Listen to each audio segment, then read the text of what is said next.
Primul videoclip de pe anul acesta, vă salut pe toți, la mulți ani. Vorbim NBA pe YouTube, urmăriți Full Court Fridays, episodul 2. Vorbim despre mai multe subiecte importante astăzi, așa că hai să începem. O luăm direct, ce se întâmplă cu Giannis, fraților? Ei bine, răspunsul la întrebare cred că e puțin mai dezvoltat decât ar trebui să fie, pentru că după meciul cu Bulls, despre care o să vorbim mai târziu, am văzut un Giannis schimbat și care posibil încă și-ar dori să lupte pentru echipa asta, din ce a spus în interviul după meci și dintr-un alt interviu. Suntem pe locul 12, avem nevoie să ne găsim identitatea și a mai fost întrebat într-un alt interviu de un posibil transfer și a spus că nu mai vrea să mai audă de chestia asta pentru că este disrespectful către el și către echipa sa. Atâta timp cât pune jersey-ul ăla pe el înseamnă că vrea să fie acolo. Ne duce la ideea că nu-i mai pasă așa de mult de câștig, cel puțin nu așa ca până acum. Erau zvonuri în stânga și în dreapta cum că pleacă la Miami sau la Spurs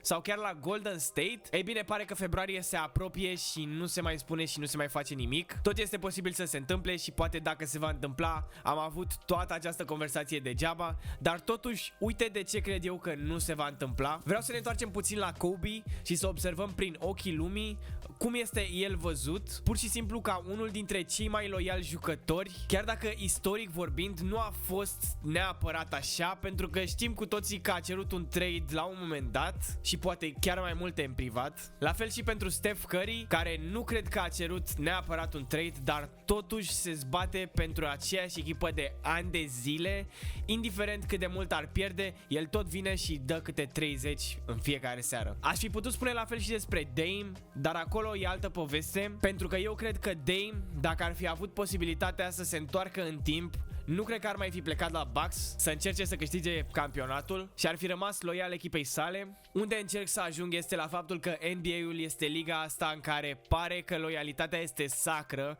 și că atâta timp cât ești loial echipei tale, totul va fi bine și imaginea ta va fi intactă, indiferent cât de campion ești sau nu.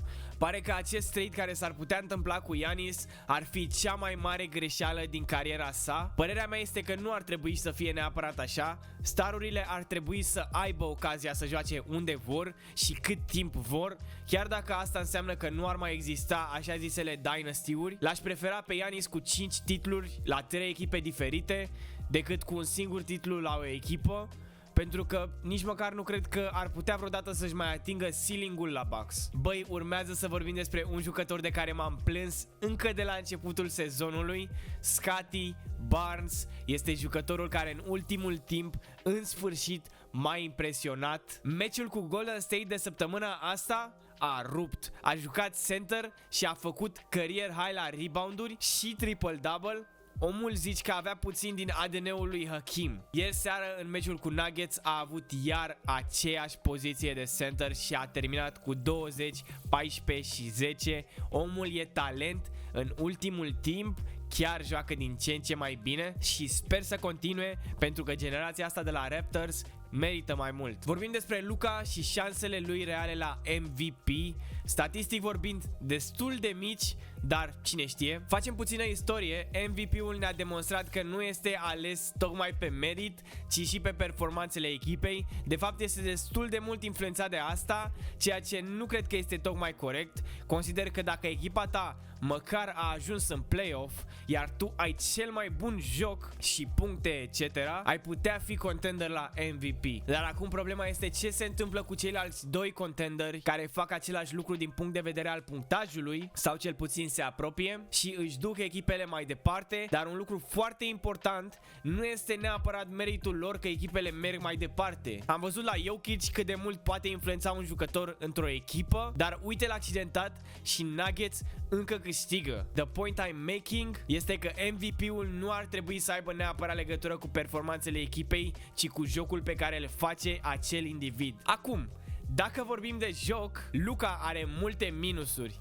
și când spun multe, chiar sunt. Pentru că uneori mă face să am emoții când îl privesc, ceea ce nu se întâmpla când ajunsese în 2024 în finală cu Mavs, adică avea elite defense, elite offense, era tot pachetul. Acum pare că uneori nici ofensiva nu-l ajută așa de mult, iar defensiva lasă de dorit. Este foarte questionable Luka, adică e clar că poate să vină în fiecare seară și să rupă cu un 30 de puncte triple-double, dar totuși, degeaba dai tu 30 de puncte dacă adversarii vin înapoi și dau 80. Chiar cred că Lakers anul ăsta au șanse mari să fie din nou eliminați în first round. Vorbim despre Bulls, Blazers și Orlando. Le-am menționat pe astea specific pentru că le-am tot urmărit de la începutul sezonului și pare că în ultimul timp au un downfall. Acum trebuie să dezvoltăm. Ei bine, Orlando au început destul de prost sezonul, dar odată cu începerea cupei au început și ei să câștige câteva meciuri. Merseseră bine, dar după au început să piardă iar, însă ieri seară au reușit să răzbească cu Pacers și au câștigat la 2 puncte. Ei chiar sunt echipa de la care mi-aș dori mai mult. Blazers ai putea spune că sunt accidentați și nu ai greși. Chiar au 3 jucători foarte importanți în Drew Holiday, Damian Lillard, Scoot Henderson, și Jeremy Grant, deci sunt 4 jucători foarte importanți accidentați, dar Deni Avdija sau Deni Avdia face cel mai bun sezon al vieții sale și este, după părerea mea, la momentul actual unul dintre cei mai consistenți jucători din ligă. E păcat că prime-ul lui a început fix acum când nu are cu cine, pentru că Deni ar fi putut face parte dintr-o echipă cu un young core bun de care tuturor le-ar fi fost frică. Ar fi fost un fel de Spurs fără Wemby, dar oricum l-ar avea pe Dame, care știm cu toții cât de clutch e și ce poate să facă în foarte multe cazuri. Sincer, chiar nu am înțeles ce a fost faza cu tot hate-ul pentru el în ultimul timp, pentru că aș putea spune că este clar unul dintre jucătorii mei preferați. Abia aștept să se întoarcă, dar asta cred că va fi sezonul viitor. Și să nu uităm că vine după o accidentare mare la tendonul lui Ahile și nu știm cum va arăta, adică dacă va mai fi capabil să joace la aceeași intensitate mental vorbind, pentru că o accidentare de genul ăsta te pune la pământ. Din aceste 3 echipe, Bulls s-au descurcat cel mai bine în ultimul timp, dar au avut un mare downfall față de începutul sezonului, când erau printre primele locuri și dominau, aș putea spune, dar nu am foarte multe de adăugat la Bulls. Nu sunt așa mare fan în general, nu prea îmi place stilul lor de joc, dar cu o bancă mai bună ar fi putut rămâne sus în est. Dacă tot am vorbit despre accidentarea lui Dame, mă gândeam că ar fi fost frumos să-l menționez și pe Hali, care a căzut efectiv ca un războinic în acel Game 7, care o să-mi rămână în suflet toată viața. Încă nu îmi vine să cred cât de genial a fost și cât de rău mi-a părut, dar odată cu el pare că a căzut toată echipa celor de la Pacers. Deci au căzut din cer, efectiv. Sunt pe ultimul loc în est și fraților îl au doar pe el accidentat. Adică pe bune, puteau să fie măcar pe locul 7, dar nu mai jos de atât. E adevărat că l-au pierdut pe Turner, care era o piesă foarte importantă pentru ei, dar sincer, omul a făcut bine că a plecat vara trecută, pentru că acum Indiana sunt la pământ. Nu pot să-mi explic ce s-a întâmplat.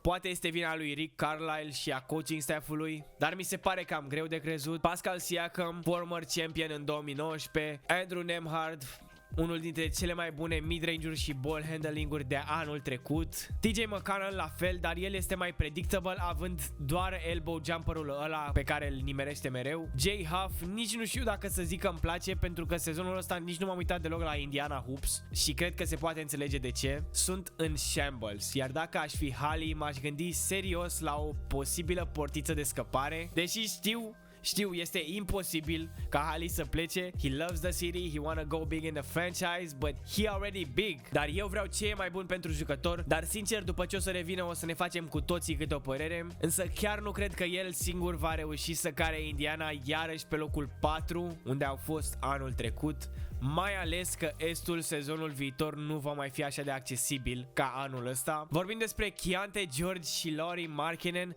Oamenii ăștia fac istorie la Jazz în momentul de față și cred că sunt la fix după plecarea lui Clarkson și a lui Sexton. E incredibil ce bine se completează băieții ăștia de la Jazz. Pentru prima dată în mult timp pot spune că Jazz are șanse la play-in. Acum, de ce doar play-in? Să fim sinceri, ok, I'ma give them their flowers. Au bătut pe Detroit și pe Spurs, două dintre cele mai temute echipe din ligă, dar au recordul incredibil de 12-20.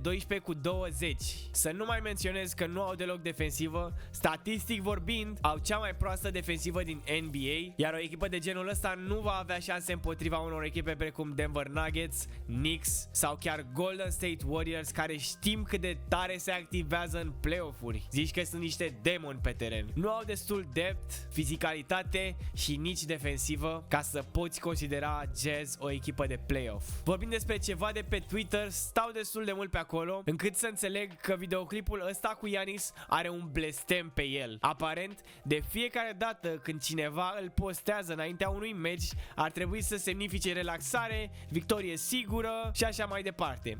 Ei bine, acest videoclip face fix opusul. După ce postezi măcar o dată și spui că echipa ta va câștiga, fix atunci pierde. Mă gândeam că ar fi ceva fun de menționat și poate o să mai vorbim despre chestii de pe Twitter. În orice caz, vă mulțumesc pentru timpul acordat. Ne vedem săptămâna viitoare la un nou episod, dar până atunci ne vedem zilnic pe Instagram și pe TikTok.